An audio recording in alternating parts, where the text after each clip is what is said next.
जो ये लोग आतंकवादी कर रहे हैं कुरान के हिसाब से सही कर रहे हैं। सरकार क्या कर लेगी बताओ मुसलमानों के साथ।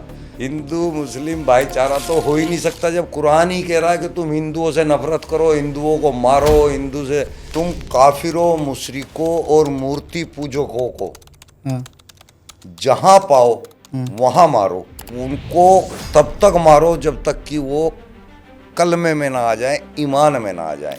8-10% हिंदू वहाँ पे बचे हुए हैं। काफिरों, सालों कुत्तों, तुम्हारे मैगजीन घुसाड़ देंगे पूरे पिछवाड़े में। मज़ार पे मैं रहा लगभग 3 साल के आसपास।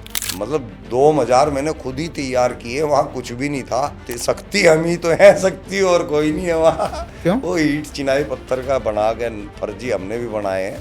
अब मैं उन कश्मीरियों के बारे में जानना चाहता हूँ जो उन आतंकवादियों के जनाजे में भी शामिल होते हैं। तू साले इस्लाम के खिलाफ हाँ। कश्मीर में बैठ के बोलेगा। पहले तो हम तुम्हारे को इस तरह मारेंगे, उसके बाद तुम्हारे को आतंकवादी घोषित करके कहीं गोलियां मार के फेंक देंगे तुम्हारे को। पुलिस ने हमारे को ढूंढ लिया और ढूंढने के बाद रात को हमारी हाउस बोट पे हमला करके हमें अरेस्ट कर लिया। हमारी छातियों पे इस तरह लातें मारी गई हैं कि हमारे सांस लेना मुश्किल हो रहा है। सलीम भाई, उन मुसलमानों की बात करें जो खाते भारत का है, रहते भारत के हैं और गुणगान पाकिस्तान का करते हैं। बहुत कंजर लोग हैं वो। इस्लाम का जो सबसे पहला शिकार है वो मुसलमान है। कि अल्लाह को मानने वाले इस दुनिया में कामयाब हो ही नहीं सकते। कि मदरसा छोड़ो, स्कूलों को ज्वाइन करो, कॉलेजों को ज्वाइन करो, इंजीनियर बनो, डॉक्टर बनो, वैज्ञानिक बनो। मैं तो मुसलमान होना भी गुनाह नहीं मानता, लेकिन ऐसे जिहाद वाले काम तो ना करो। अगर मुसलमान ही बनना है तो अच्छे मुसलमान बनो ना। और भारत पाकिस्तान को मिट्टी में मिला दे, क्या उसके बाद भी देश का मुसलमान मोदी को वोट करेगा? मुझे तो नहीं लगता मुसलमान मोदी को वोट करेंगे। वो तो इनको दुश्मन समझते हैं अपना। आप हमेशा कहते हैं कि मैं सिर्फ योगी की वजह से जिंदा हूँ। कोई हमारा बाल भी हिलाएगा तो योगी जी का बुलडोजर स्टार्ट हो जाएगा। पहले जो कांग्रेस वगैरह थी उस टाइम अगर मैं इतना लाइमलाइट में होता तो अब तक कई बार उड़ा दिया होता। सलीम, वास्तविक अखिलेश यादव के बारे में क्या सोचते हैं? वो तो 20 चोर है। भारत का होगा पीओके? एक दिन पाकिस्तान भी शामिल होगा। अच्छा। मजहब नहीं सिखाता आपस में बैर करना, ये पंक्तियाँ सिर्फ फरेबी हैं। अगर भारत गंगा जमनी तहजीब का देश है तो ये बातें सिर्फ साजिश हैं। ईश्वर अल्लाह तेरा नाम, ये भरोसा भी झूठा है। नमस्कार, मेरे साथ आज एक ऐसे इंसान हैं जिन्हें कोई काफिर कहता है, कोई मुसलमान और इस्लाम का सबसे बड़ा दुश्मन कहता है, कोई इन्हें सनातनी कहता है। जय श्री राम। सलीम वास्तविक जी, बहुत बहुत स्वागत है। जी बहुत बहुत शुक्रिया आपका अपने चैनल में मुझे बुलाने का, मेरी बात रखने का। Thank you.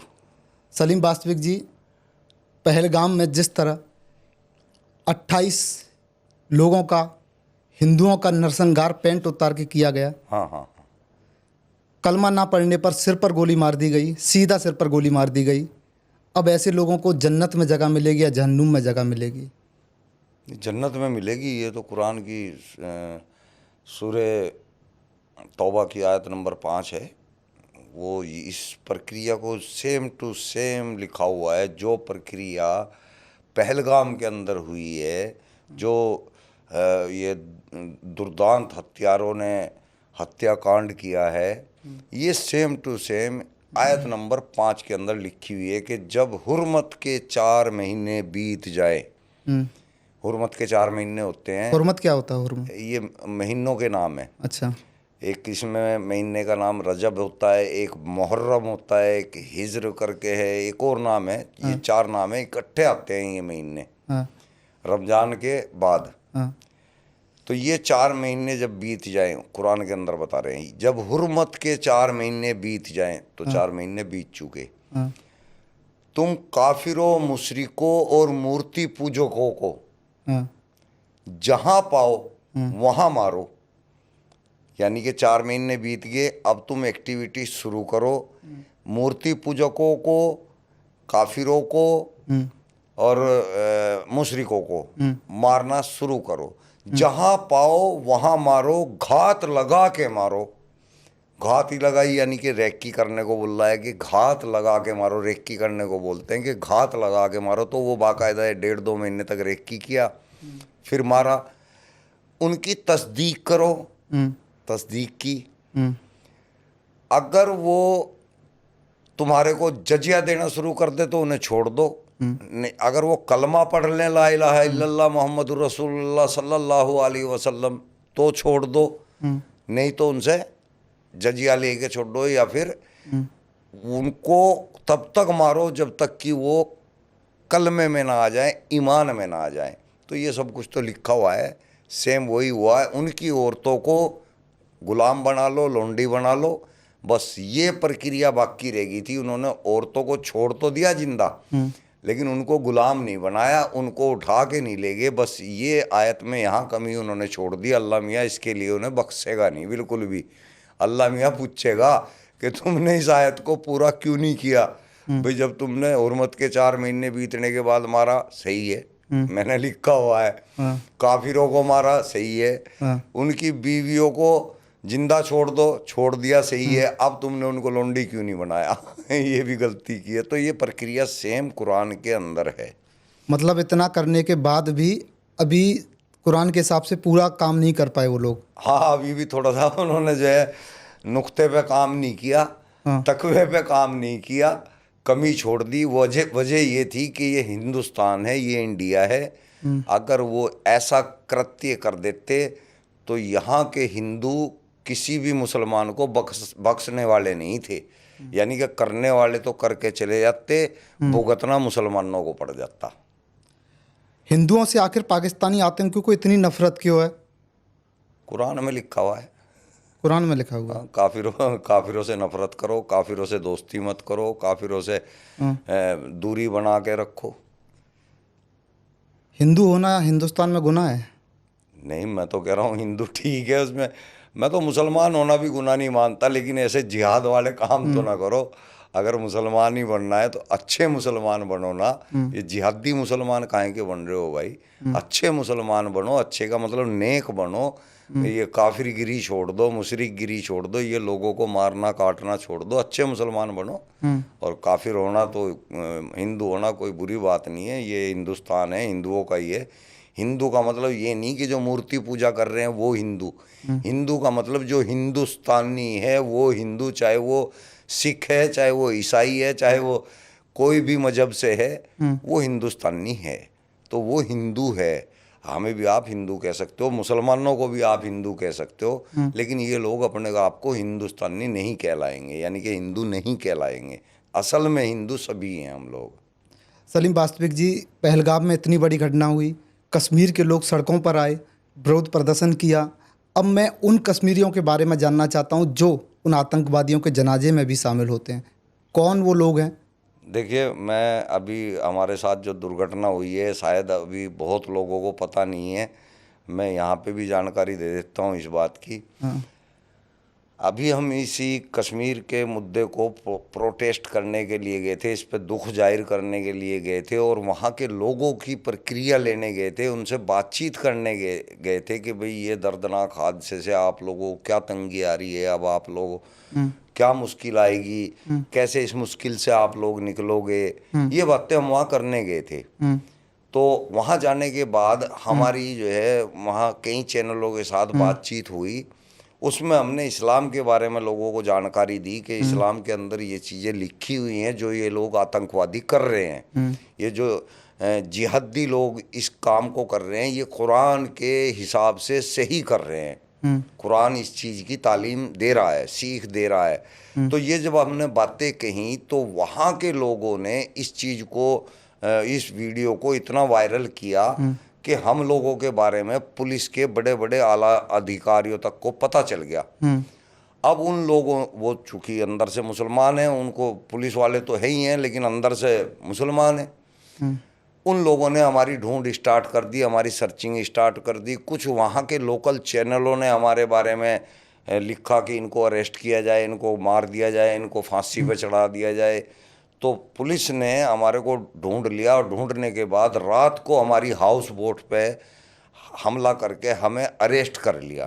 हम 4 लोग थे जिसमें एक लड़की थी, वो कैमरामैन थी। बाकी फेमस एक्स मुस्लिम गिरफ्तार किसने किया? पुलिस फोर्स, जम्मू कश्मीर की पुलिस ने आपको गिरफ्तार श्रीनगर किया? पुलिस। डल झील के अंदर हम हाउस बोट के अंदर थे। क्या किया फिर आपके साथ पुलिस? फिर जैसे ही कि हमें उठा के लेके गए तो थाने में जाते हमारे साथ बहुत भयंकर तरीके से मार पिटाई स्टार्ट कर दी। हमने ऐतराज़ किया कि सर हमें किस वजह से मारा जा रहा है। बोले तू साले इस्लाम के खिलाफ कश्मीर में बैठ के बोलेगा, तो कश्मीर के अंदर रह के इस्लाम पे लानत भेजेगा। वो मैं कहा सर अगर ऐसा आपको लग रहा है कि हमने कोई गलत किया है तो आप हमारे ऊपर पर्चा बना के हमें जेल में बंद कर दो। आप तो हमें मार रहे हो बहुत में। आप देखेंगे ना ये मेरे हाथ भी सूजे पड़े हैं, अगर मैं अपनी कमर उतार के दिखाऊं तो नीली हुई पड़ी है। हमारी छातियों पे इस तरह लातें मारी गई हैं कि हमारे सांस लेना मुश्किल हो रहा है। हमारे अंडकोश के ऊपर भुट्टों से एडियो से हमला हुआ है। तो एक्स मुस्लिम समीर की तो एक पसली भी टूट चुकी है। एहसान जो लड़का है उसका शरीर ऐसा, ये हाथ पर चोट जो है नीला जो हाथ ये दिख भी रहा है। और बहुत है। अगर मैं आपको दिखाऊंगा आपकी चीख निकल जाएगी मेरे शरीर को। अगर मैं दिखाऊं तो पता नहीं वो वीडियो पे कोई फ़र्क ना आ जाए, इसलिए मैं दिखा नहीं पाऊंगा। नहीं तो काला हुआ पड़ा है हमारा डंडों से। मैं आपको बाद में दिखाऊंगा, और अगर आप कहोगे तो मैं आपको व्हाट्सएप पे अपने फ़ोटोज़ भेज दूंगा। आप इसमें बीच में मारा क्यों?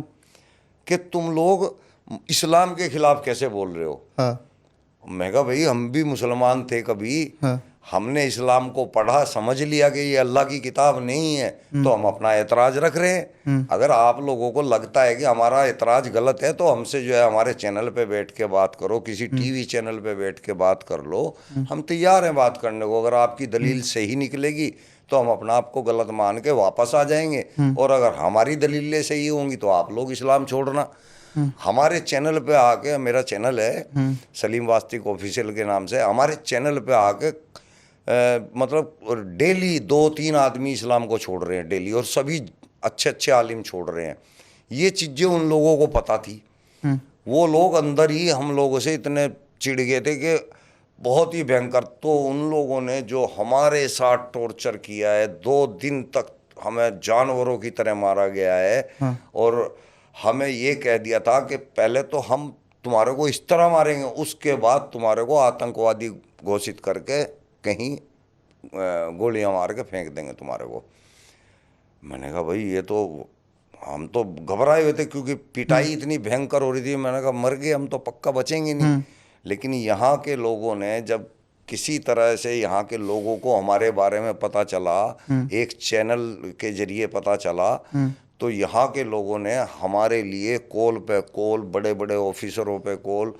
तो वहाँ का जो कोई हिंदू आईजी पुलिस है, मैं नाम नहीं जानता, और मैं उनका बहुत बहुत शुक्रिया अदा करना चाहता हूँ कि अगर हम जिंदा बैठे हैं तो आज उन आईजी साहब जो श्रीनगर के आईजी पुलिस हैं उनकी वजह से जिंदा बैठे हैं। उन्होंने हमें रेस्क्यू किया, और रेस्क्यू कितने ज़बरदस्त तरीके से किया कोई सोच भी नहीं सकता। उन्होंने स्पेशल हमारे पास हिंदू फोर्स भेजी थाने के अंदर, जहां हमारी पिटाई हो रही थी बहुत भयंकर, और वहाँ वो फोर्स गई। उन्होंने जाते के साथ हमको हैंड ओवर लिया, आईजी साहब के ऑर्डर दिए कि आईजी साहब ने इनको हैंड ओवर लिया है। फिर वो हमें लेके आईजी साहब के पास गए। आईजी साहब ने हमसे जो है बातचीत की थोड़ी सी, 1-2 मिनट की, और बहुत हमारे साथ जो है बिल्कुल अच्छे हृदय के साथ बातचीत करके हमें आश्वासन दिया कि हम आपके साथ ये पुलिस फोर्स भेज रहे हैं, और श्रीनगर से जम्मू तक पुलिस की जिप्सी में हमारे को जो है उन्होंने एयरपोर्ट तक ड्रॉप किया, और खुद संतुष्ट होकर हमारी वीडियो बनाई, और हमसे पूछा कि अब आप लोग सेफ समझ रहे हैं अपना आप को, हम लोग जाएं। तब हमने कहा कि हाँ हम सेफ हैं। हम वापस आए। अब हम हर चैनल को उन पुलिस वालों के जिहाद के बारे में बता रहे हैं कि वो ड्यूटी तो कर रहे हैं सरकार से कानून की, लेकिन निभा रहे हैं इस्लाम की ड्यूटी। पैसा तो ले रहे हैं वो इंडियन सरकार से लोगों को प्रोटेक्ट करने का, लेकिन काम किसका कर रहे हैं? इस्लाम के निजाम को बढ़ाने का। मतलब जम्मू कश्मीर की जो पुलिस है वो निष्पक्ष काम नहीं कर रही? नहीं कर। हम सबूत दूंगा ना, मैं तो सारे बैठा हुआ। मैंने तो अपना वो कराया नहीं है मेडिकल, क्योंकि मैं नहीं समझता कि उन लोगों के ऊपर मैं कोई केस करूं। लेकिन मैं लोगों को ये जानकारी जरूर देना चाहता हूं कि ऐसे लोगों के खिलाफ कार्रवाई होनी चाहिए। 3 थानों ने हमारे को बहुत ही बर्बर तरीके के साथ मारा है, बहुत बर्बर तरीके के साथ। और ऐसे लोगों के खिलाफ कार्रवाई होनी चाहिए, बल्कि ऐसे लोग पुलिस के अंदर रहने लायक ही नहीं है। इन लोगों ने केवल इस्लाम को बढ़ावा देना है। ये लोग काफिरों के साथ वहाँ क्या हालत करते होंगे, जो बेचारे 8-10% हिंदू वहाँ पे बचे हुए हैं। जब हमारे को भी इन्होंने काफिर कह कह के मारा है, काफिरों, सालों, कुत्तों, तुम्हारे मैगजीन घुसाड़ देंगे पूरे पिछवाड़े में, तुम्हारा देखो क्या का हाल करते हैं। एक एक सिपाही ने हमको मारा, एक एक सिपाही, बड़े बड़े ऑफिसर ने मारा। मंजूर अली जो 3 स्टार हैं, शायद DCP है, पता नहीं ACP है, मुझे अच्छे से नहीं पता रैंक के बारे में। उन्होंने हमारे को जानवर की तरह मारा है। और हमने उनसे कहा भी है कि सर, हम भी प्रोफाइल वाले आदमी हैं, हम भी टीवी चैनल्स के ऊपर आते हैं, प्लीज़ हमारे साथ जो है अमानवीय हरकत मत करो। आप अगर हमारे ऊपर आपको लग रहा है कि हमने कुछ गलत काम किया है, तो आप हमारे ऊपर वो केस दर्ज कर दो, प्लीज़ हमारे साथ ऐसी अमानवीय हरकत मत करो। लेकिन उन लोगों ने हमें बिल्कुल नहीं छोड़ा और हमें वो मारते, जान से मारते। तो IG साहब का बहुत बहुत शुक्रिया है। मैं तो चाहता हूँ दोस्तों, सभी हिंदुओं से मेरी रिक्वेस्ट है कि कश्मीर का बायकॉट कर दो। कश्मीर में जाने का मतलब है आप कि मुसलमान होकर ये बात कर रहे हैं? मैं सच बात कर रहा हूँ दोस्त। मेरा हिंदू मुसलमान से कोई वास्ता नहीं है, ना मैं हिंदू की साइड हूँ ना मैं मुस्लिम की साइड हूँ। मुझे सभी इंसान दिखते हैं और मैं इंसान की बेहतरी की बात करता हूँ। और वो बेहतराई किसकी तरफ जा रही है वो आप फैसला करो। मैं तो पूरी मानवता के लिए करता हूँ। मैं सभी हिंदुओं और सिखों से ये गुजारिश करता हूँ, वहाँ जा कर के अपना पैसा जिहादियों को मत दो। वो जिहादी आपके पैसे से आपके ही लिए गोलियां खरीद देंगे और आपको और आपके बच्चे को मौके पे मार देंगे। यानी कि आप उनको अपना पैसा देके खुद कह रहे हो कि लो इनसे गोलियां खरीद दो और जब हम अगली बार आएंगे तो हमें मार देना। सलीम भाई, आप कश्मीर गए? हाँ कश्मीर, अभी पहलगाम घटना पर गए। जी। कश्मीर के मुसलमान के बारे में क्या आपने जाना? कश्मीर के मुसलमान के बारे में क्या आपको पता? हमने कुछ आम लोगों से भी वहाँ पे बात की थी। हाँ। तो हमने जो कुछ आम लोगों से जब ये बातचीत छेड़ी, इस्लाम के बारे में छेड़ी, हाँ। उन लोगों ने हमारे साथ में ये बयान दिए कि वो लोग इंसानियत को ज़्यादा मानते हैं और इस्लाम को दूसरे नंबर पर रख रहे थे वो लोग। तो ऐसे कुछ लोग मिले हमें और कुछ लोग ऐसे मिले जो हमारे से बात करते ही मानसिकता उनकी बिगड़ गई। उन्होंने हमें मतलब नफ़रत की नज़रों से देखना शुरू कर दिया। फिर हमने भी उनसे बात नहीं की, मैंने कहा भाई जाओ। तो ऐसे लोग भी मिले हमें और ऐसे भी। और लेकिन पुलिस वाले जितने भी मिले हमें वो सब जिहादी दिमाग के मिले। उनको कानून से कोई मतलब नहीं था, वो वहाँ इस्लाम को फॉलो कर रहे हैं और कुछ नहीं है। यानी जम्मू कश्मीर का जो सिस्टम है थोड़ा गड़बड़ है जी, पूरे जम्मू कश्मीर का तो मुझे पता नहीं, लेकिन श्रीनगर का मैंने जो देखा है वो श्रीनगर का ऐसा ही है। और मैं IG साहब से भी रिक्वेस्ट करूँगा कि ऐसे लोगों को पुलिस में ना रखें, इनको फ़ौरन से पेस्तर निकाल दें। हम हर चैनल पे ये बात बताएंगे, हम कश्मीर का ऐसा बाइकाट कराएंगे कि उसकी सज़ा, जो बेचारे वहाँ के मासूम लोग हैं, ज़रूरी तो नहीं 100% के 100% गलत हों, लेकिन कुछ मासूम लोग भी होते हैं जो बेचारे पिस जाते हैं, इनकी वजह से वे भी पिसेंगे। जी सलीम जी, एक मेजर हैं गौरव आर्य बार बार कह रहे हैं आसिम मुनीर को ना शुगर की खाल पहना के मारो। बार बार वो शुगर की खाल बोल रहे हैं। और क्या आसिम मुनीर को शुगर की खाल से डर लगता है? ये सुअर को बहुत गंदी चीज़ मानते हैं, नापाक चीज़ मानते हैं। कौन मानते हैं? मुसलमान। आप भी तो मुसलमान हैं, आप नहीं मानते? नहीं, हमें तो वो एक जैसे बकरा है, ऐसे कटड़ा है, ऐसे ही हमारे को वो दिखता है। हमें तो कोई इसमें फ़र्क नहीं है। तो आसिम मुनीर को बार बार क्यों बोल रहे हैं गौरव आर्य के शुगर की खाल? क्योंकि वो जिहादी नस्ल है ना उनकी। वो तो उनके लिए तो सुअर बहुत गंदी चीज़ है ना, इसलिए उन्होंने उसको कंपैरिजन सुअर के साथ कर रहे हैं। कारण क्या है इसका, एक मुख्य कारण? वही कुरान के अंदर है ना, क्या है? और हदीसों के अंदर सुअर को हराम बताया गया, सुअर को सबसे गंदी चीज़ बताई गई है। अच्छा, उसी को फॉलो करते हैं वो लोग। अल्लाह का इस्लाम और मुल्ला का इस्लाम दोनों के दिल अलग है, क्या अंतर है, क्या होता है? अल्लाह का इस्लाम कुरान है हाँ। और मुल्लाओं का इस्लाम हदीस है। हाँ। हदीस और फतवे हैं, जो फतावे ये बार बार निकालते हैं कि मुसलमान को ये करना चाहिए, मुसलमान को वो करना चाहिए, वो मुल्लों का इस्लाम है। और जो असली इस्लाम है, अल्लाह का इस्लाम है, वो कुरान है।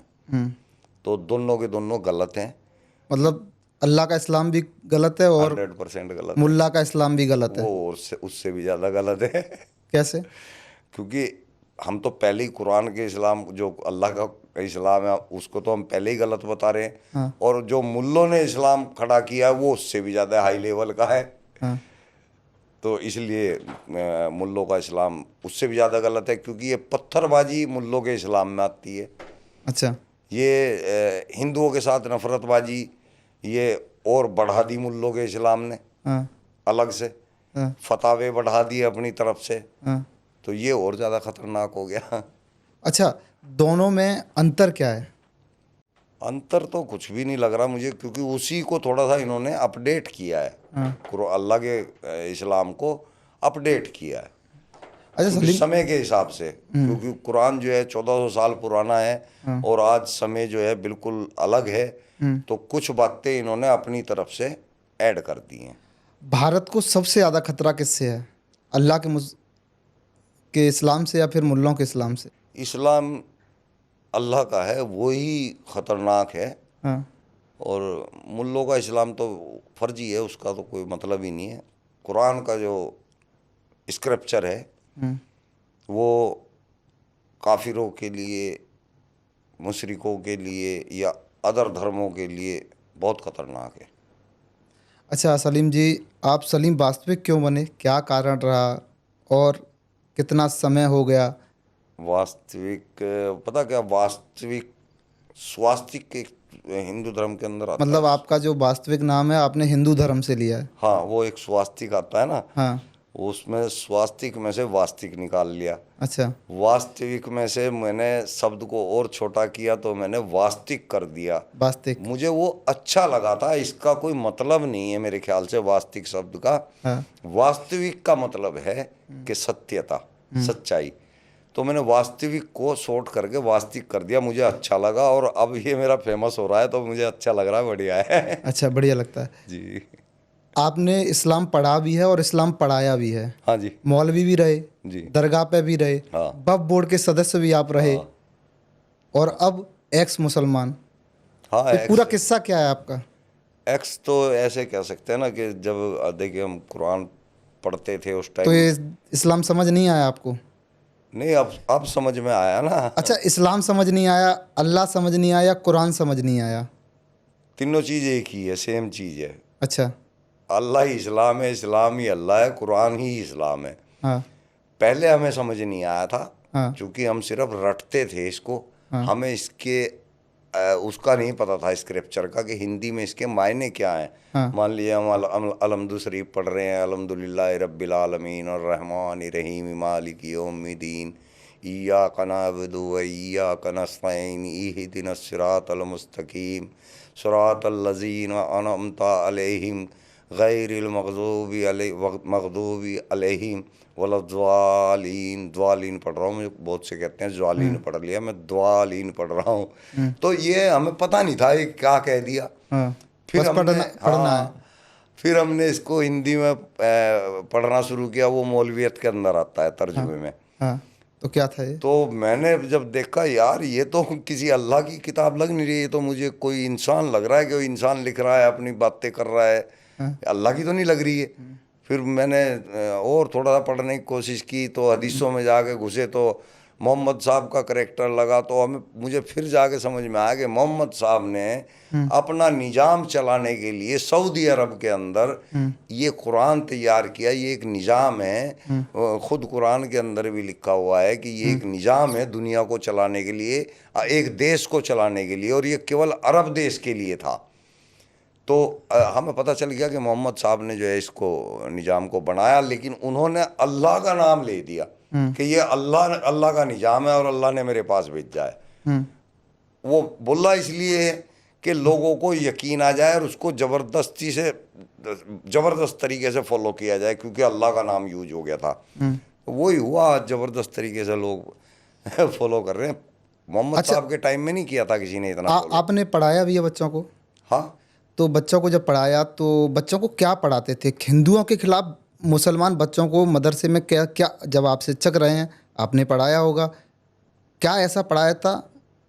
देखिए काफिरों के बारे में तो पढ़ाना ही पड़ता है क्योंकि आपने लिखा पढ़ाया हुआ था? है। हाँ, हमने भी पढ़ाया क्या और पढ़ाया था? सभी पढ़ाते हैं। आयत आती है सूरह तौबा की 29 है, 23 नंबर आयत है तो कि मतलब भाई काफिरों से दोस्ती नहीं रखना, काफिरों से दूरी बना ये के कितने रखना। साल के बच्चों को सिखाते थे आप ये लोग? तो जो भी बच्चा चाहे 3 साल का आए मदरसे में उसको भी पढ़ाना है। मतलब किताबों से ज़्यादा ये पढ़ाते थे? किताब में यही तो किताब है हमारी, एक ही किताब है अच्छा, कुरान। क्या क्या करना है हिंदू के साथ?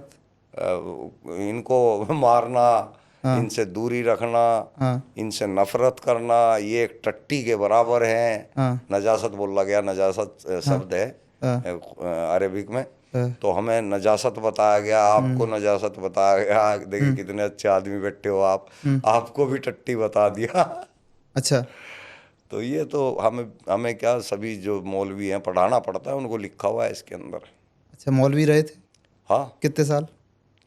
अब तक भी हूँ। मौलवी का मतलब जिसने तर्जुमा कर लिया। हलाला किया है? 2 किए थे, एक टाइम था जब मैं वहाँ मज़ार 2 पे। हलाला भी किए हैं आपने? हाँ, वो मज़ार पे बैठा हुआ था तब की बात है। तो मतलब मज़ार पे भी बैठते थे? हाँ, मैं मज़ार पे बैठा था हाँ। उस टाइम। मेरे पास सबसे पहले एक हलाला का केस आया था, वो मनी माजरा चंडीगढ़। आता कैसे है केस पूरा? ये बस कोई अपने टर्म्स में देखते हैं, कोई मुल्ला मौलवी फंस जाता है तो उसको पैसे दे के कुछ अपना उससे जो है हलाला करवा लेते हैं। तो आपके हलाला की पूरी प्रक्रिया क्या रही? बस वो मैं तो 11,000 रुपये मेरे को दिए थे और मैंने पैसे तय नहीं करे थे। उन्होंने कहा था जी इस तरह एक बच्ची के साथ गलत हो गया हाँ। और उसके आदमी ने उसको तलाक दे दी गुस्से में आके गलती से, हाँ। तो ये प्रक्रिया करवा दो हाँ। और हम आपका एहसान मानेंगे। तो ये अपना हलाला कुरान के अंदर मौजूद है, सूरह बकरा की आयत नंबर 230 के अंदर। तो इसको सवाब का काम है। तो हमने तो सवाब के लिए भी किया था और ऊपर से 11,000 रुपये में मिल गए। तो 2 किए थे मैंने, एक पंचकूला का किया था और एक मनी माजरे में किया था। कितने कितने रुपए मिले? दोनों से 11,000 रुपये मिले थे।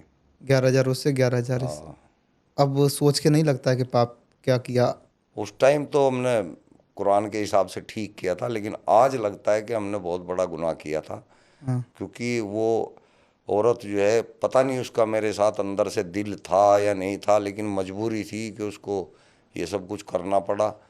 तो अब बुरा बुरा लगता है। ये उन लोगों को गलत सज़ा मिली है। अगर आदमी ने तलाक दी औरत को तो सज़ा आदमी को मिलनी चाहिए, ना कि औरत को मिलनी चाहिए। तो ये हलाला जो मुसलमान बेटियों के साथ होता है, महिलाओं के साथ होता है, कितना गलत है? बहुत गलत है जी। नहीं, ये तो कोई भी सोच सकता है। अगर गलती आप कर रहे हो तो सज़ा आपको मिलनी चाहिए। अगर आदमी तलाक दे रहा है तो उसी का अच्छा, चबूतरा तीन चौड़ा तलाक, करवाओ ना। 3 तलाक कानून आने के बाद ये अब भी देश में चल रहा है क्या? आज भी ये सब हो रहा है? हाँ, तो हलाला तो आज क्या एंड तक होगा, कुरान के अंदर लिखा हुआ है। ये तो शर्त है। ये तो तो संविधान के कानून को नहीं नहीं मानेंगे? नहीं नहीं, इनका संविधान से कोई मतलब नहीं। इनका तो जो है कुरान से मतलब है, कभी नहीं शरीयत से मानेंगे? मतलब है। कभी नहीं मानेंगे? नहीं नहीं, शरीयत के आगे सब कुछ फेल है। मतलब भारत का भी मुसलमान कभी भी संविधान को नहीं मानेगा, शरीयत को मानेगा? शरीयत को ही मानेंगे जी। इनको संविधान सिर्फ मजबूरी में मानना पड़ेगा। और जो ये लोग कहते हैं कि हिंदू भाईचारा, गंगा जमनी तहजीब, ये कौन लोग हैं? हिंदू मुस्लिम भाईचारा तो हो ही नहीं सकता जब कुरान ही कह रहा है कि तुम हिंदुओं से नफरत करो, हिंदुओं को मारो, हिंदू से इनसे जो है मुतालबा ख़त्म कर लो। तो भाईचारा तो हो ही नहीं सकता। अगर ये भाईचारा बोल रहे हैं तो ये अलतकैया है, और अलतकैया का हुक्म भी जो है इस्लाम के अंदर है। यानी कि तुम अगर किसी का बुरा सोच रहे हो और तुम्हें लग रहा है कि वो तुम्हारा नुकसान पहुंचा देगा पता लगने पे, तो उसको पता मत लगने दो तुम्हारे दिल के अंदर क्या है, और उसके सामने मिठ्ठे बनो। इसको बोलते हैं अलतकैया। अच्छा, मज़ार पे आप रहे, कितने साल रहे? मज़ार पे मैं रहा लगभग 3 साल के आसपास। भीड़ आती है, लोग कहते हैं बड़ी शक्तियाँ हाँ, होती हैं। जुमेरात को बहुत भीड़ होती है। शक्ति हम ही तो हैं, शक्ति और कोई नहीं है वहाँ। क्यों? वो ईंट चिनाई पत्थर का बना के फर्जी हमने भी बनाए हैं अपने जीवन में। 3 साल के अंदर ही मतलब मैंने आप, भी 2 मज़ार बनाए हैं। हाँ, आपने मज़ार बनाए मतलब? मतलब 2 मज़ार मैंने खुद ही तैयार किए, वहाँ कुछ भी नहीं था। मतलब कहीं भी तैयार कर सकते हो? तो तैयार करने के पीछे कारण क्या होता है? पैसा, या ज़मीन ज़मीन भी और पैसा भी, दोनों चीज़ है। अच्छा, आपने बनाए हैं?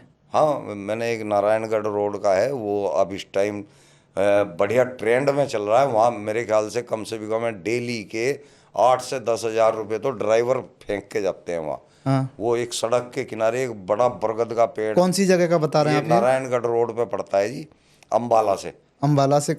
अच्छा। अम्बाला से जो नारायणगढ़ रोड जा रहा है, हाँ उसके ऊपर बीच में आता है एक गांव, मुझे याद नहीं है, हंडेसरे के आगे पड़ता है कुछ। हाँ वहां पर एक सड़क के किनारे पे बिल्कुल एक बहुत बड़ा बरगद का पेड़, जिसकी है लंबी लंबी जटें सड़क पर लटकी हुई है।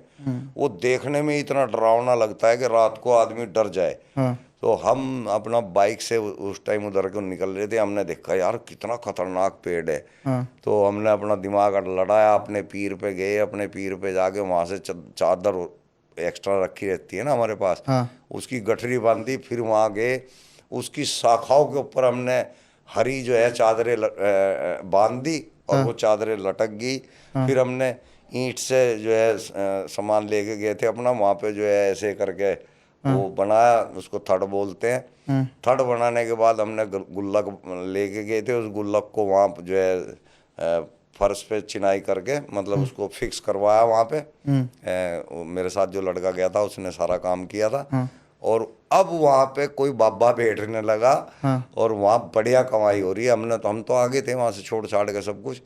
तो मैं बीच में गया था, अभी साल भर पहले की मतलब बात है। हवा में बना देते हैं? हाँ, हाँ? साल भर पहले मैं गया था, वो बाबा वहाँ पे बैठा हुआ और अगरबत्ती कर रहा, वहाँ लोग आए हुए। मैंने उसको अकेले में बुला के पूछा, मगा भाई आप यहाँ कब से हो?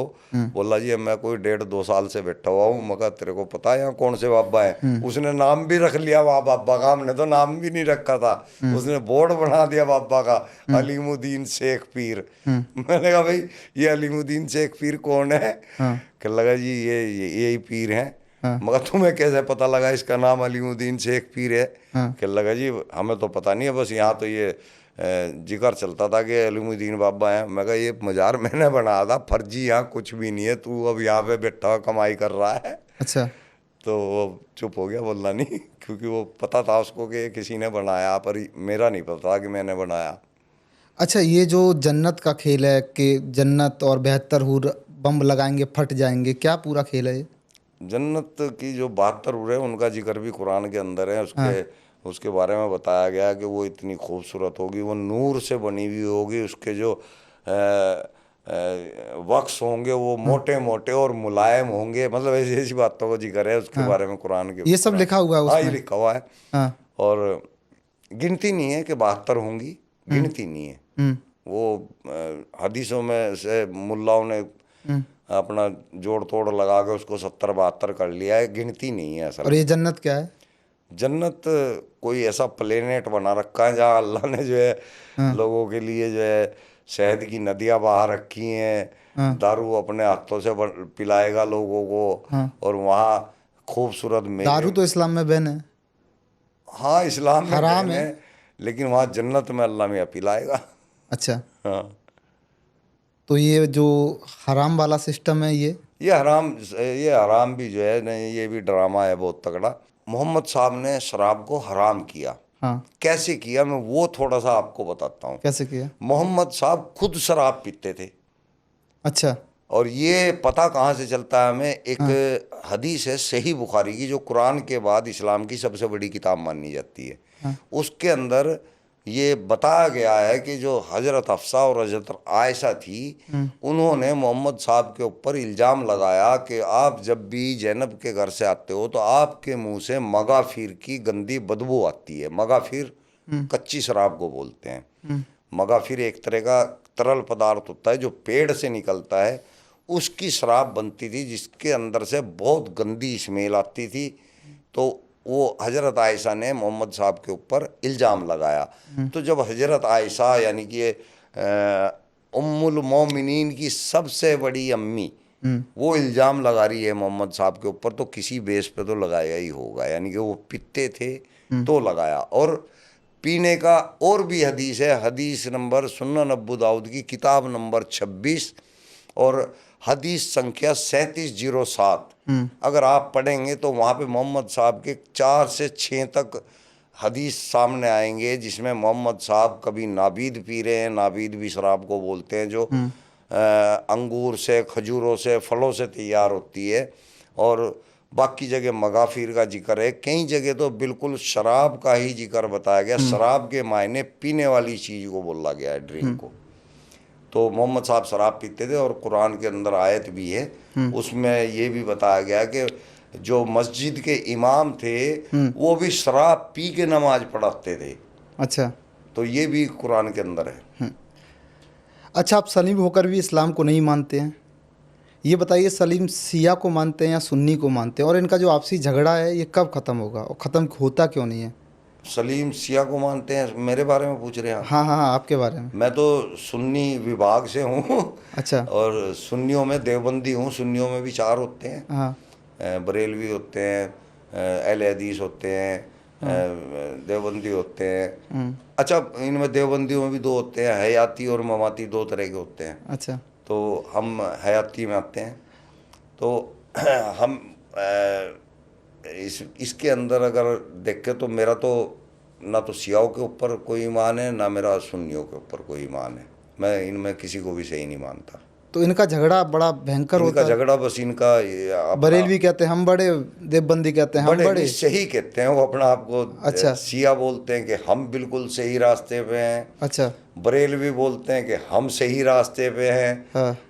देवबंदी बोलते हैं कि हम सही रास्ते पे हैं। हाँ। और बाकी सब काफिर हैं, ये बाकी सब भटके हुए हैं। और गुरु पहले तुम खुद ही तय कर लोगे तुम में से सही कौन सा है।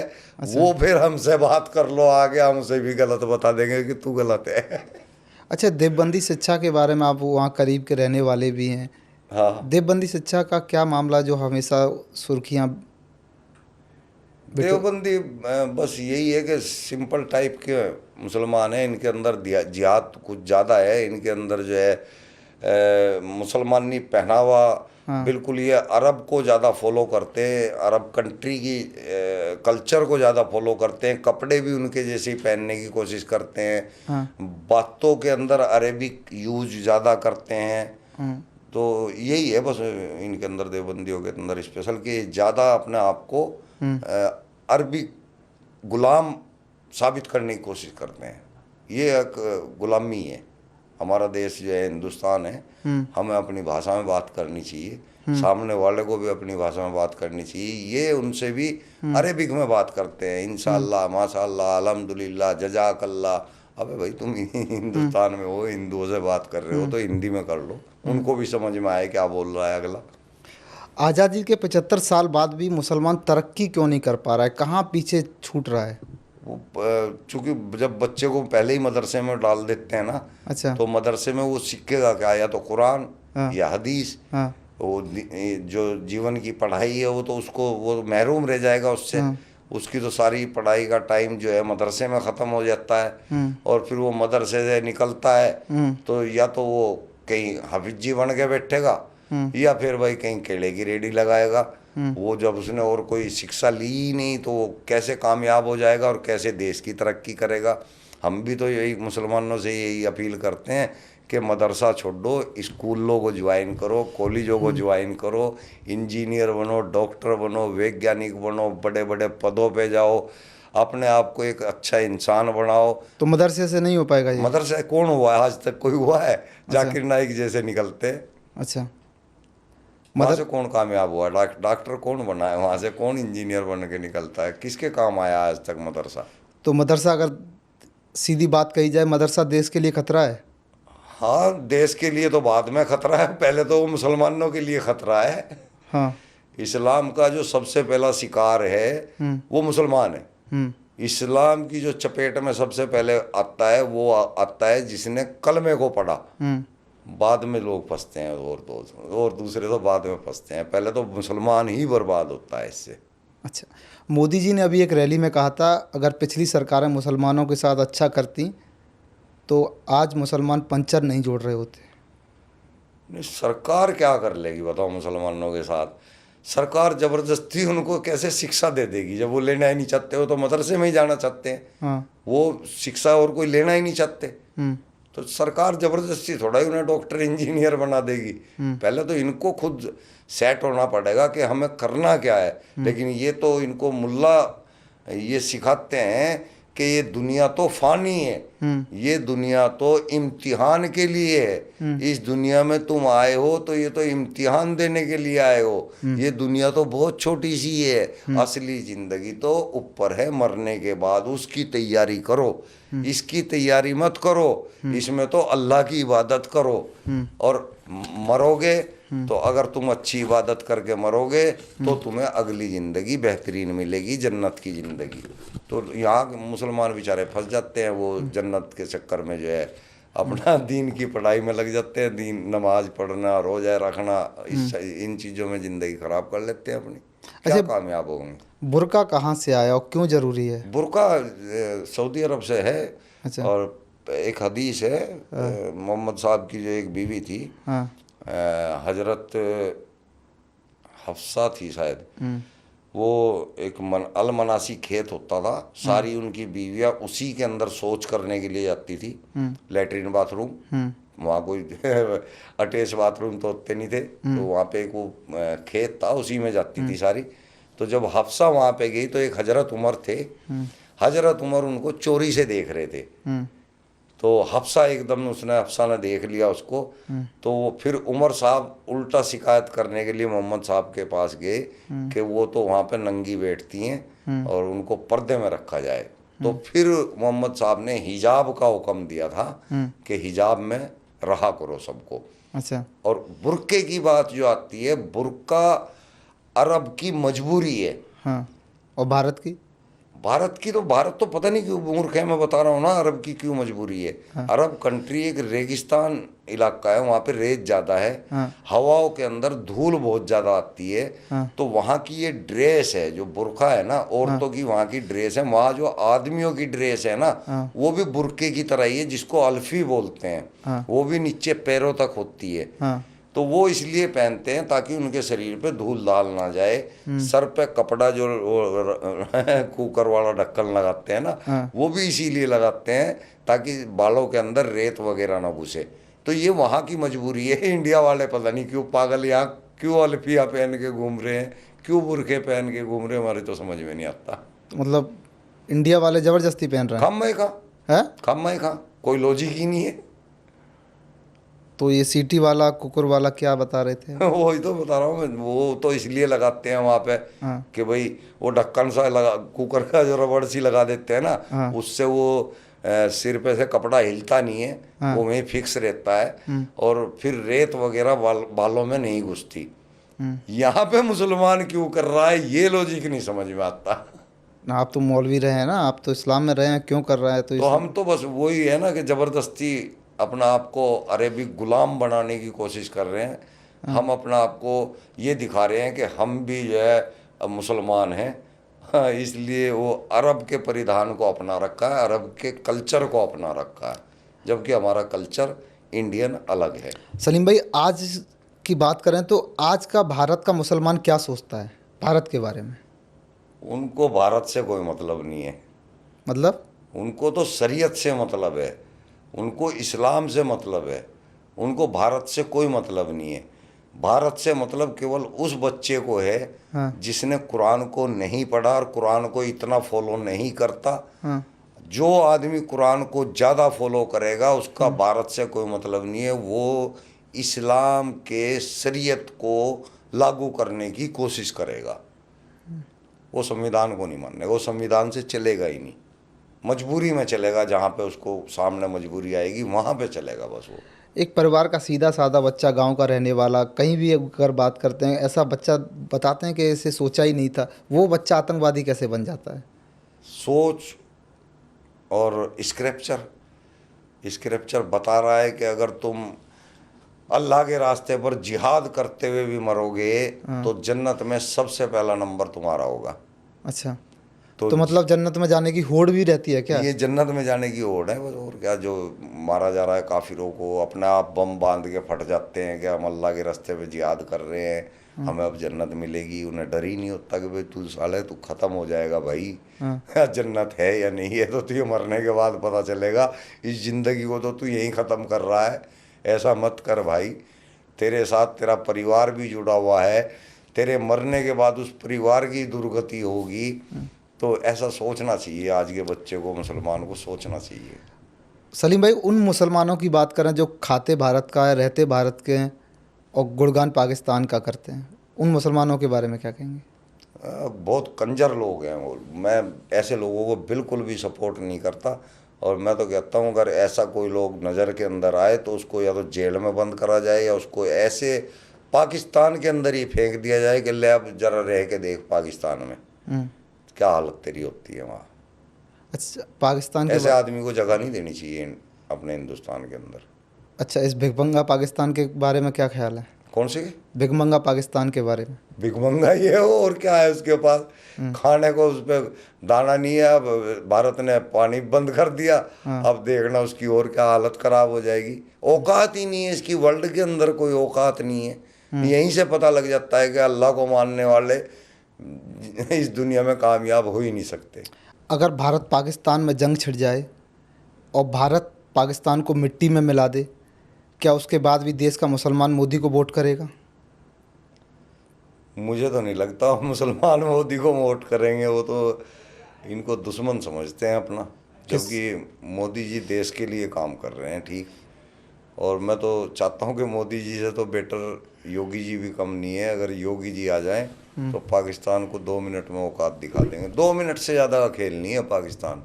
पाकिस्तान पाकिस्तान अल्लाह मचा रखा है लोगों ने, कुछ मतलब वो औकात ही नहीं है उसकी। अगर इंडिया ने खाली सोच भी लिया ना पाकिस्तान के बारे में तो वो सोचने से ही तबाह हो जाएगा। बस हमारे पीएम साहब कर नहीं रहे कुछ। अच्छा, रिक्वेस्ट है मेरी कि क्या एक बार क्या क्या करके रिक्वेस्ट दिखाओ है? कुछ। क्या रिक्वेस्ट है? नेस्ता नाबूद कर दो पाकिस्तान ऐसे को? देश को जो आतंक फैला रहा है हमारे देश के अंदर, हाँ। जो हमारे देश के बच्चों को मार रहा है। मिटा दो ऐसे देश को, ये है नहीं है इस लायक। सलीम भाई, आप अब तक जिंदा कैसे हैं? डर नहीं लगता आपको? नहीं जी, डर डर तो नहीं लगता। डर के आगे ही जीत है। मैं इस मेथड को मानता हूँ। मैं कोई भी काम करना हो, अगर उसके सामने डर की दीवार खड़ी कर देंगे तो वो आगे जाने ही नहीं देगा हमारे को। और अगर हमारे अंदर डर नहीं होगा तो हमें कोई नहीं छेड़ सकता। आप हमेशा कहते हैं कि मैं सिर्फ योगी की वजह से जिंदा हूँ। हाँ है, योगी जी है, उनका प्रशासन है हाँ। और सख्त प्रशासन है। हाँ। बहुत तगड़ी कार्रवाई करते हैं। हाँ। उनका बुलडोजर फेमस है। हाँ। तो हमें दिखता है कि अगर कोई हमारा बाल भी हिलाएगा तो योगी जी का बुलडोजर स्टार्ट हो जाएगा। अच्छा, तो हिम्मत तो हमें है वहाँ से, और बहुत तगड़ी हिम्मत है। डर नहीं लगता आपको? नहीं नहीं नहीं, अब योगी जी की सरकार में कोई हमें डर नहीं है। या पहले जो कांग्रेस वगैरह थी उस टाइम अगर मैं इतना लाइमलाइट में होता तो अब तक कई बार उड़ा दिया होता मेरे को। अगर कोई और सरकार होती तो सलीम जिंदा होते आज? नहीं जी, नहीं नहीं, मतलब ही नहीं बनता। ये सरकार ही ऐसी है कि हम लोग अब खुल के आ रहे हैं सामने, और हम नहीं, अब तो बहुत लोग आ रहे हैं, फटाफट लोग सामने आ रहे हैं इस्लाम के। अच्छा। निकल निकल के एक्स मुस्लिम बन रहे हैं लोग बाग। डेली 3-4 तो मेरे चैनल पे बन रहे हैं। अच्छा। हाँ, मैंने जिक्र किया था, मेरा नाम सलीम वास्तिक ऑफिशियल चैनल के नाम से है। वहाँ पे देखें आप, आगे 2-3 लड़के जो है इस्लाम छोड़ रहे हैं, और पढ़े लिखे छोड़ रहे हैं, अनपढ़ नहीं, बेवकूफ़ आदमी नहीं, जो पढ़े लिखे हैं। तो मतलब आपका मिशन है इस्लाम छुड़वाना? बिल्कुल, कोशिश जब तक जिंदा रहूँगा करता रहूँगा। रास्ते में कोई भी आए, हमें इससे कोई डर नहीं है। अच्छा, आप यूपी से हैं? हाँ। यूपी के मुसलमान क्या योगी को पसंद करते हैं? नहीं, योगी को कोई नहीं पसंद करता मुसलमान। क्यों? मजबूरी में करना पड़ रहा है। अच्छा, योगी से डरते हैं मुसलमान? बिल्कुल डरते हैं। कितना डरते हैं? बहुत ज़्यादा डरते हैं गुरु। हाँ। योगी जी डेंजर आदमी है, और होना चाहिए ऐसा। अच्छा। क्योंकि वो डेंजर उनके लिए हैं जो गलत काम करते हैं, जो क्राइम में हैं, उनके लिए योगी जी डेंजर है, और होना चाहिए। सलीम, वास्तविक अखिलेश यादव के बारे में क्या सोचते हैं? वो तो 20 चोर है। अच्छा, वो तो जिहादी है पूरा वो तो। अखिलेश यादव और क्यों? वो तो मुसलमानों के साथ है। वो तो इस्लाम को बहुत अच्छी किताब बताता है, अल्लाह को सबसे बड़ा अल्लाह बताता है वो तो। अच्छा, हाँ। और राहुल गांधी? राहुल गांधी, उसके बारे में मैं कोई खास कमेंट नहीं करना चाहता। उसकी इमेज ऐसी बना रखी है लोगों ने, बिल्कुल लप्पू पप्पू। हम्म। तो मैं उसके बारे में खास कमेंट नहीं करना अगर चाहता। मुसलमानों को देश में दो नेता चुनने हो, अखिलेश यादव या राहुल गांधी, तो मुसलमान किसे चुनेंगे? मुसलमान राहुल को भी, राहुल की साइड ज़्यादा आएगा वैसे। अच्छा। और जो यूपी का मुसलमान है वो अखिलेश की साइड आएगा। अच्छा। और मैं तो नहीं चाहता कि ऐसा हो। मैं तो सपने में भी नहीं चाहता। हम्म। मैं तो चाहता हूँ कि सरकार तो जिंदगी भर बीजेपी की ही रहे, हम्म। प्रधानमंत्री कोई भी आ जाए। वैसे कोशिश यही है हमारी तो कि अगला प्रधानमंत्री जो है योगी जी बने। और मोदी जी का भी कार्यकाल ठीक है, बढ़िया है। हम्म। योगी जी का देखना चाहते हैं एक बार। अच्छा, ये योगी जी क्या देखना चाहते हैं? योगी जी की कार्यवाही देखना चाहते हैं कि वो प्रधानमंत्री बनने के बाद हम्म। क्या करते हैं देश के लिए। अगर योगी प्रधानमंत्री देश के बनते हैं तो देश के मुसलमानों का भविष्य क्या होगा? अच्छा होगा। अच्छा। यूपी का मुसलमानों का अभी भी कोई एक आदमी खड़ा होकर बता दे कि योगी जी ने उनके साथ गलत किया है। ये तो कहते हैं योगी जी के बारे में कि मुसलमानों कहते पर ही है ना, जुर्म करते साबित तो हैं। नहीं कर सकते ना। हाँ। ये तो सिर्फ कहते हैं, हाँ। लेकिन साबित नहीं कर सकते। योगी जी ने कभी किसी मुसलमान को परेशान नहीं किया, नाहक परेशान नहीं किया। अच्छा। देखिए वो अतीक है, हाँ। वो गैंगस्टर था, हम्म। कितना बड़ा गैंगस्टर था, उसको मरवाया। गलत आदमी तो नहीं मरवाया, सही आदमी मरवाया। मुख्तार अंसारी बहुत बड़ा गैंगस्टर, जितने भी मरवाए हैं, जितने भी बुलडोजर चलवाए हैं, वो सब क्रिमिनल्स के ऊपर चलवाए हैं। और जो देश के लिए नुकसानदायक हैं उन लोगों पे कार्रवाई हुई है। किसी आम मुसलमान को बता दो योगी जी से क्या परेशानी हुई है। जब से योगी जी आए हुए राशन खुला मिल रहा है। आप सुबह जाके देखोगे तो मुसलमान सुबह 5 बजे राशन की लाइन में इतनी लंबी लाइन लगा के बैठ जाते हैं अनाज लेने के लिए। तो दे रहे हैं तो मिल रहा है ना। कभी पैसे देते हैं योगी जी मुसलमानों को, कभी कोई सी फैसिलिटी देते हैं, कभी कोई कार्य करते हैं मुसलमानों के लिए। ये थोड़ा ही कि वो मुसलमानों के खिलाफ है, वो गलत आदमियों के खिलाफ है, क्राइम के खिलाफ है। तो क्राइम के खिलाफ होना चाहिए। अगर एक सीएम क्राइम के खिलाफ नहीं होगा तो फिर वो काहे का सीएम है। सलीम जी, आपको ऐसा क्या लगा इस्लाम में कि आपने इस्लाम को छोड़ा ही नहीं? इस्लाम से आप इतना परेशान हो गए कि इस तरह की बातें आज आप करने लगे हैं। ऐसा मतलब वो वजह, सॉलिड वजह क्या थी कि इसकी वजह से आपने छोड़ ही दिया एकदम? सॉलिड वजह तो यही थी कि जब हम बचपन से इसको मानते थे तो हम इसको एक अल्लाह का कलाम मानते थे। हमें ये बताया जाता था कि कुरान ऊपर से उतर के आया है और ये अल्लाह मियाँ ने भेजा है। अच्छा। तो हम भी इस बात का यकीन रखते थे कि ये अल्लाह मियाँ ने भेजा है। जब हमने इसको पढ़ लिया तो हमें पता लग गया कि यार ना तो इस टाइप का कोई अल्लाह एग्जिस्ट करता है जिस टाइप का ये कुरान बता रहा है, और ना ही हमें ऐसा लग रहा कि ये कोई अल्लाह बोल रहा है इसके अंदर। हमें पता चला कि ये तो मोहम्मद साहब का कलाम लग रहा है। तो अब हम क्यों उसको मानने, जब हम तो उसको अल्लाह का कलाम समझ के मान रहे थे ना, अब हमें पता चल गया वो अल्लाह का कलाम नहीं है, तो हमारे लिए तो फिर वो वेस्ट है। इंसानों का लिखा हुआ है, इंसान के फॉलोवर हम क्यों बने? हम तो अल्लाह के फॉलोवर बने हुए थे। अल्लाह वहाँ से गायब है, हमने छोड़ दिया। और अब छोड़ने के बाद यही सच्चाई हम अपने आम मुसलमान को बता रहे हैं, उनको इस जंजाल से निकाल रहे हैं जो इसको अल्लाह की किताब मान के बैठे हुए थे और आज भी बैठे हुए हैं। ऐसे लोगों को बता रहे हैं। पैगंबर साहब के बारे में क्या ख्याल है आपके? पैगंबर साहब के बारे में अगर हम हदीसों से पढ़ते हैं तो उनका कैरेक्टर इतना गंदा हमारे सामने आता है कि हम सोच भी नहीं सकते कि यार ऐसा आदमी तो पैगंबर नहीं हो सकता। जैसे कि मोहम्मद साहब ने 12 निकाह कर लिए, 6 साल की बच्ची से निकाह किया। 6 और एक हदीस ऐसा आता है मुसंद अहमद की 26,870 नंबर है हदीस संख्या, कि एक इब्ने अब्बास जो मोहम्मद साहब के साहबी थे, मोहम्मद साहब उनके घर पे गए तो इब्ने अब्बास की जो बेटी थी वो घुटनों के बल फर्श पे खेल रही थी। वो कुल 1.5 साल की थी। उसका नाम उम्मे हबीबा था। मोहम्मद साहब ने उसको देख के कहा कि आहा हा, अगर ये बच्ची मेरे जिंदा रहते जवान हो गई तो मैं इसके साथ सेक्स करूँगा। ये एक पैगंबर एक 1.5 साल की बच्ची में क्या देख के कहाँ उसका ध्यान गया, किस जगह 1.5 साल की बच्ची में कहाँ अट्रैक्ट हुआ कि वो सेक्स के लिए प्रेरित हो गया। यानी कि निकाह के जो मायने हैं वो सेक्स है। तो ऐसा आदमी मुझे तो नहीं लगता कि कोई अल्लाह का फरिश्ता हो सकता है या अल्लाह का पैगंबर हो सकता है। वो काले कुत्ते मरवाने का आदेश दे रहे हैं।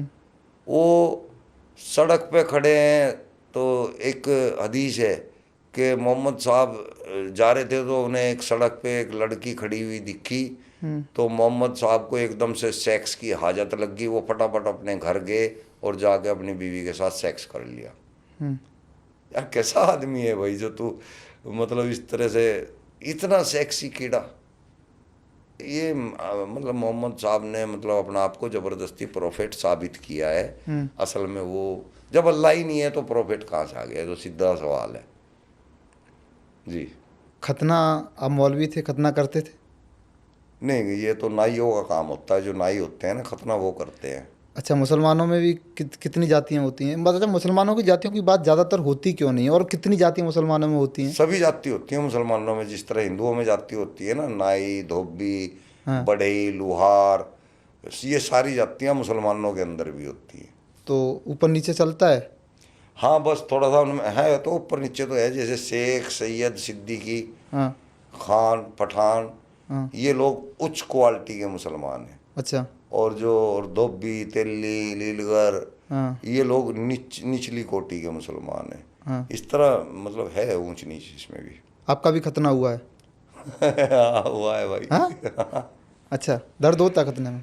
याद ही नहीं, बचपन में हो गया था। अच्छा, बचपन में ही करा देते हैं। अब प्रक्रिया होती है या फिर जानबूझ के किया जाता है या फिर कोई नियम होता है? मतलब ये इस्लाम का एक मेन स्तंभ बन चुका है, जबकि इसका अच्छा, हर मुसलमान को खतना कराना होता है? वाजिब हो रखा है। वाजिब का मतलब जरूरी, हर मुसलमान के लिए? कंपलसरी। और जो नहीं कराएगा? वो फिर मुसलमान ही नहीं है। अच्छा, ऐसे कुछ लोग हैं जो खतना नहीं कराते हो? नहीं, करानी पड़ती है, हर किसी की होती है। मान लीजिए आप सलीम हैं हाँ। और आप अपने बच्चे का खतना कराएंगे अब? मेरे तो बच्चे बड़े हो चुके हैं, ये गलतियां तो मैं तो कर चुका। बाकी अब आगे बच्चों के बच्चे जब होंगे? आगे जो पोता होगा हाँ। तो अगर वहाँ मेरा जोर चलेगा हाँ। तो मैं तो नहीं होने दूंगा। लेकिन मेरा नहीं चलेगा जोर, मुझे पता है कि आगे उसके माँ बाप भी होंगे, उसके मामा, चाचा, दादा, ताऊ, फुप्पा, वो भी होंगे, तो मैं अपना जोर नहीं चलाऊंगा। मैं केवल तबलीग कर सकता हूँ, मैं फोर्स नहीं करूँगा किसी को। सलीम भाई, देश के मुसलमान जो हैं क्या हिंदुओं से नफरत करते हैं? जो कुरान को नहीं पढ़ते वो मुसलमान तो नहीं करते, लेकिन जो कुरान को पढ़ते हैं उनको नफरत करना जरूरी है, क्योंकि कुरान कह रहा है तो उनको करनी पड़ेगी। और ज़्यादातर मुसलमान जो है ना इंडिया के, हाँ। वो कुरान को नहीं जानते, तो इसलिए ज़्यादातर लोग हाँ। नफरत भी नहीं करते। अच्छा। लेकिन जितने भी लोग दड़ियल हैं, जो मुल्ला मौलवी हैं, इनको करनी पड़ेगी। कुरान के अंदर लिखा हुआ है। अच्छा, सबसे कट्टर कौन होता है इनमें, और इतनी कट्टरता आती कहाँ से है? कट्टर हमारे अंदर देवबंदी बहुत तगड़े हैं। कितने कट्टर होते हैं ये? बहुत कट्टर हैं जी, बहुत ज़्यादा कट्टर हैं। कितने कट्टर? ये मारने को भी तैयार हैं और मरने को भी तैयार हैं। कोई किस्सा बता दीजिए। हमारे चल रहा है, और जितने भी एक्स मुस्लिम हैं इन लोगों को रोज़ धमकियां देते हैं, मारने की कोशिश करते हैं, लेकिन बस वही योगी सरकार है कि नहीं कर सकते। अच्छा, हिंदुओं पर हमला करने से पहले अल्लाहू अकबर क्यों बोलते हैं लोग? अल्लाह अकबर के मायने होते हैं, अल्लाह अकबर के मायने बड़ा, कि अल्लाह ही बड़ा है। नारा लगा के कि अल्लाह बहुत बड़ा है, फिर हमला करते हैं। क्या हासिल होता है इनसे? हासिल कुछ नहीं, बस ये सोचते हैं कि अब अल्लाह हमें जन्नत में बुला लेगा। होता है ऐसा कुछ? नहीं, कोई जन्नत पन्नत कुछ नहीं है, जो भी कुछ है इस दुनिया में ही है, यही है। जो अच्छी जिंदगी जी रहा है समझो वो जन्नत में है, जो बुरी जिंदगी जी रहा है, परेशान है, बुरे हाल है, वो दो जगह उसके लिए। सलीम भाई, आप सनातन को मानते हैं? सनातन को मैं सिर्फ वहाँ तक मानता हूँ जहाँ तक वो कुदरत की बात करता है। मैं अपना आप को सनातनी मानता हूँ, और मैं वहाँ तक सनातनी हूँ जहाँ तक नदी, हवा, पानी या हमारे कर्तव्य, मुझे मेरी माँ के लिए क्या करना है, मुझे मेरे बच्चों के लिए क्या करना है, मुझे अपने पड़ोसी के लिए क्या करना है, मुझे मानवता के लिए क्या करना है, इस सनातन तक मैं एक नंबर पे टिका हुआ हूँ। जब ये हिंदुत्व आ जाता है आगे, वहाँ पे पाखंड शुरू हो जाता है। उसमें मैं नहीं हूँ। अच्छा, उसमें आप नहीं हैं? मैं बिल्कुल भी नहीं, उसमें मैं कतई सपोर्ट नहीं करता, लेकिन मैं उसके खिलाफ भी नहीं बोलता। वजह क्या है? क्योंकि वो किसी के लिए हानिकारक नहीं है। अगर एक आदमी मूर्ति को पूज रहा है तो उससे किसी इंसान को कोई नुकसान नहीं है, पूजे जा भाई, हमें तो कोई फर्क नहीं पड़ रहा, तो हम उसको मना भी नहीं करते। अगर वो भी हानिकारक होता दुनिया के लिए, हम उसके खिलाफ भी खड़े होते आज। अच्छा, देश में ही कुछ जैसे कि एक्टर हैं सैफ अली खान, बेटे का नाम तैमूर रख देते हैं। एक बिहार के बड़े पॉलिटिशियंस हैं, अपने बेटा का नाम ओसामा रख देते हैं। ये क्या हिंदुओं को कोई संदेश देना चाहते हैं? देखिए, पहली तो बात, ये मुसलमान ही नहीं है। कौन मुसलमान नहीं है? ये जो सैफ अली खान, सलमान खान, आमिर खान, हाँ। सोहेल खान, ये मुसलमान नहीं है। बड़ी बात कर रहे हैं। अब बड़ी नहीं, सही बात कर रहा हूँ कुरान के हिसाब से। क्यों? कुरान की सूरह निसा मतलब ये की, बात तो आज तक कोई बोला ही नहीं कि ये सब मुसलमान नहीं है। आप कह रहे हैं कि मैं मुसलमान। जो बोलता हूँ वो रेफरेंस के साथ बोलता हूँ। कुरान की सूरह निसा की आयत 48 कहती है कि जो मेरे अलावा किसी और ईश्वर के बारे में बात करेगा या यकीन करेगा, वो मेरा सबसे बड़ा दुश्मन है, मैं उस गुनाह को माफ़ नहीं करूँगा। तो ये लोग तो जो है कभी जय श्री राम बोलते हुए दिखेंगे आपको, कभी किसी भगवान की पूजा करते दिखेंगे फिल्मों में। वो एक्ट करना भी गुनाह है। अच्छा। जिसने स्क्रीन पे एक्ट कर लिया उसने जो है इस्लाम को वहीं पे ख़त्म कर लिया। वो इस्लाम से उसका कोई वास्ता नहीं रहा। कुरान के हिसाब से वो मुसलमान है ही नहीं है।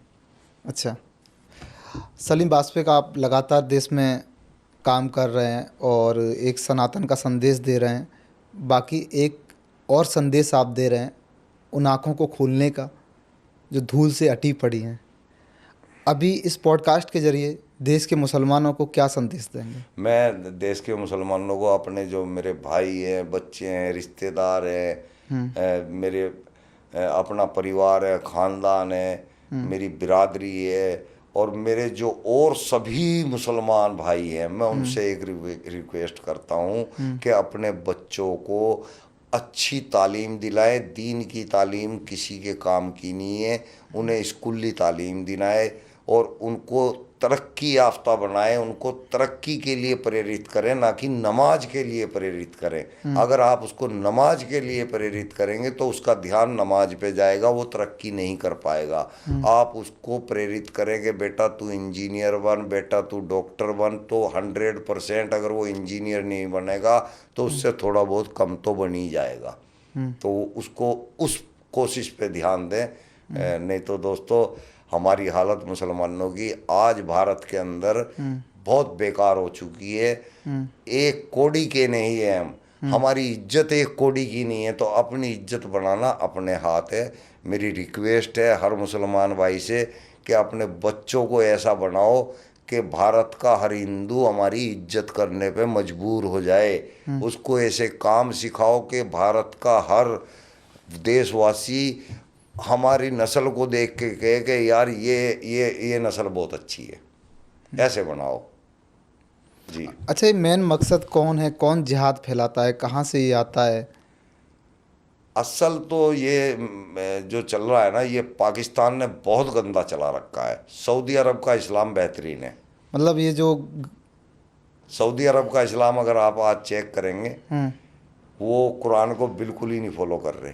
अच्छा, सऊदी का इस्लाम अलग है, भारत का इस्लाम अलग है, सारा पाकिस्तान अलग अलग, मतलब सबका अलग अलग है। अच्छा। पाकिस्तान का बिल्कुल ही अलग है। हाँ। सऊदी का इस्लाम अगर आप देखोगे, इस्लाम के अंदर, कुरान के अंदर सिनेमा हराम है, हाँ लेकिन सऊदी अरब के अंदर सिनेमा हॉल बन चुके हैं। हाँ। कुरान के अंदर पर्दा करना जायज़ है, सऊदी अरब ने पर्दे को हटा दिया है कि आपकी इच्छा है तो पर्दा करें, आपकी इच्छा है तो आप जैसे मर्जी कपड़ों में घूमें।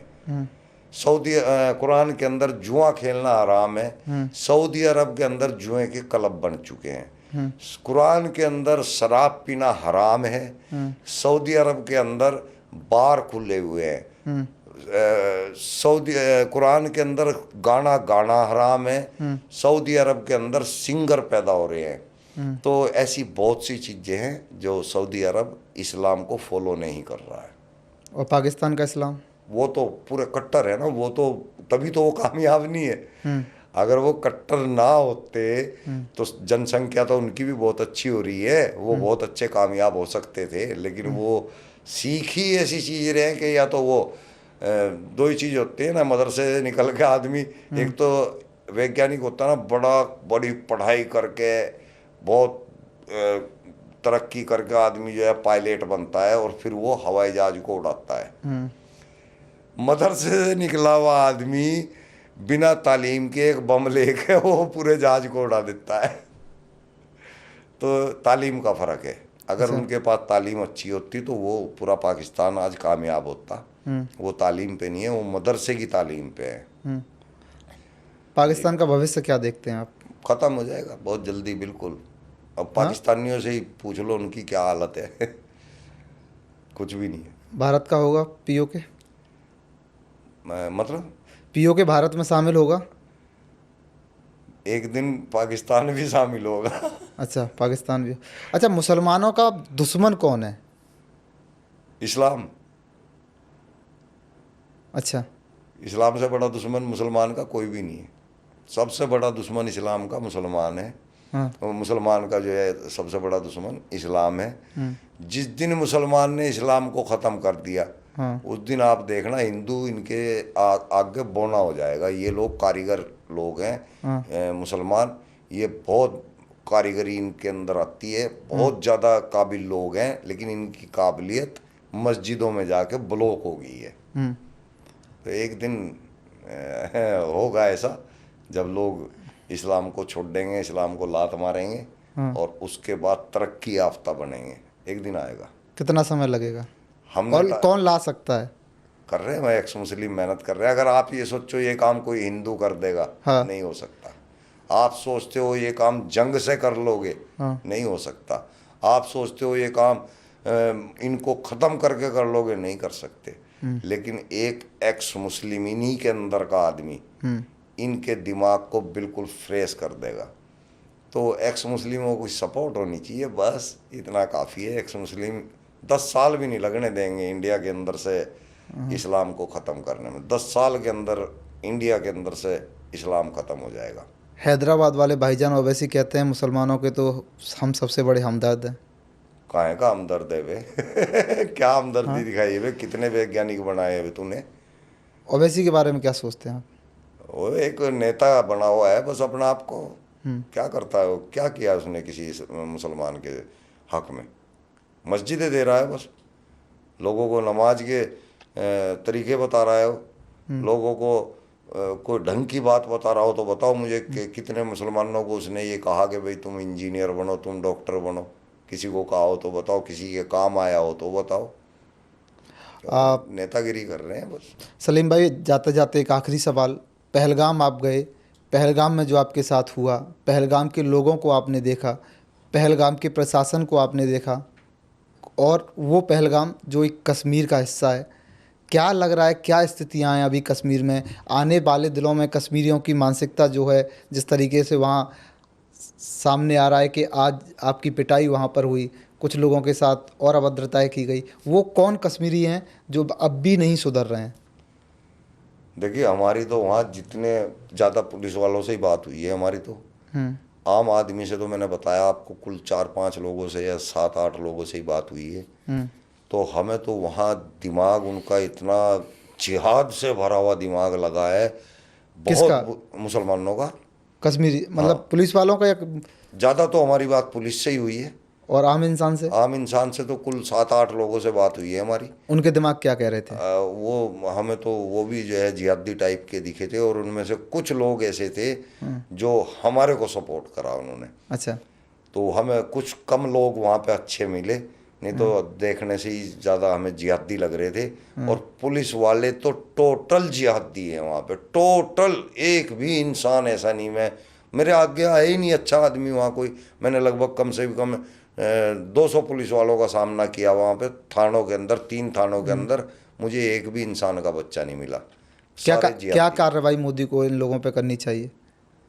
ऐसे लोगों को पुलिस में नहीं रखना चाहिए, एक्शन लेना चाहिए? 100% लेना चाहिए। पुलिस में ईमानदार आदमी को रखना चाहिए, जो कानून का पालन करे उसको रखना चाहिए। इन्होंने कानून का पालन नहीं किया, इन्होंने हमारे साथ अमानवीय हरकत की है। इनको वाकई में सज़ा मिलनी चाहिए। और मैं तो इंडिया के बाकी लोगों से यही रिक्वेस्ट करता हूँ कि बाइकाट कश्मीर। देश के दुश्मनों को क्या सज़ा मिलनी चाहिए? मैं किसी को मारने के हक में नहीं हूँ, लेकिन मार देना चाहिए। मारने के हक में नहीं हूँ मैं पसंद नहीं करता कि किसी इंसान को मारा जाए, लेकिन वाकई में ऐसे आदमियों को नहीं छोड़ना चाहिए, मिट्टी में मिला देना चाहिए। बिल्कुल। तो हमारे इस पॉडकास्ट में हमारे जो मेहमान थे सलीम जी, इन्होंने बताया कि किस तरीके से पहलगाम में इनके साथ हुआ, पहलगाम के बाद देश का मुसलमान क्या सोचता है, पाकिस्तान क्या हमारे बारे में सोचता है। ये सब चर्चाएं सलीम जी के साथ हुई। धन्यवाद।